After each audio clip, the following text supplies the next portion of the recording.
story for baseball superstar CJ Wilson. I'm CJ Wilson, pitcher for the Los Angeles Angels of Anaheim, and here we are at my workplace. I love LA because I've been everywhere else, and this is it. There's nowhere else to live for me. It's got two of everything. You know, if your favorite Mexican spot is full that day, you go to the other Mexican spot. You know what I mean? There's plenty of everything for everybody. There's plenty to share. People say that things are exclusive, but it's really, there's so many choices. If you have to go somewhere, you can take 10 different streets to get there, or you can take the freeway.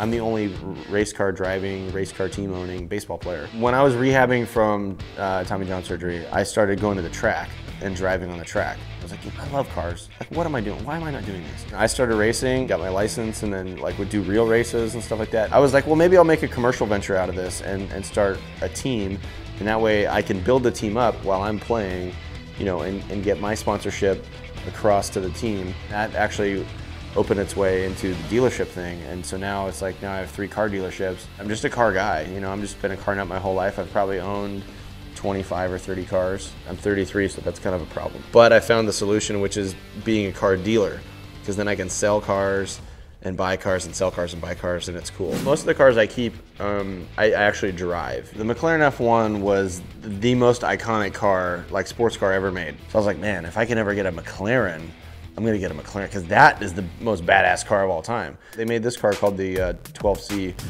Coupe. This is a 2012. I have about 14,000 miles on it. I went through this whole process and ordered it and got it all customized and just the way I wanted it. My whole life I've wanted a car that like nobody else has, you know? And this is one of those cars, like one of the last 200 cars that they made, which is why it sits here and doesn't get crashed. This is for scaring people, you know? That's the way I put it. Like, you can really scare the hell out of somebody in the Porsche, which is fun if you know how to drive.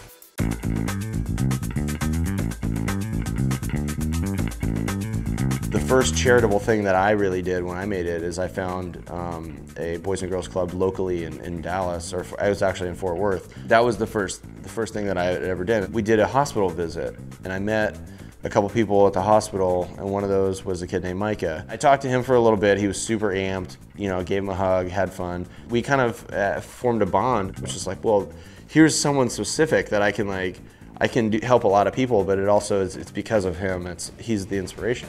Now it's like we're doing stuff for local hospitals, national programs, awareness campaigns. You know, the race team goes all over the country, and so they're able to do stuff too. Our race team is cool because we could bring people out from the hospital to the cars, and kids can like hit the gas pedal and like change the tires and like do fun stuff, you know? So it's all kind of morphed. Like, the charity does tie a lot of these different things together for me. You know, I'm just trying to do what I'm worth, you know, and the baseball thing, like, I owe it to the team to give everything I have.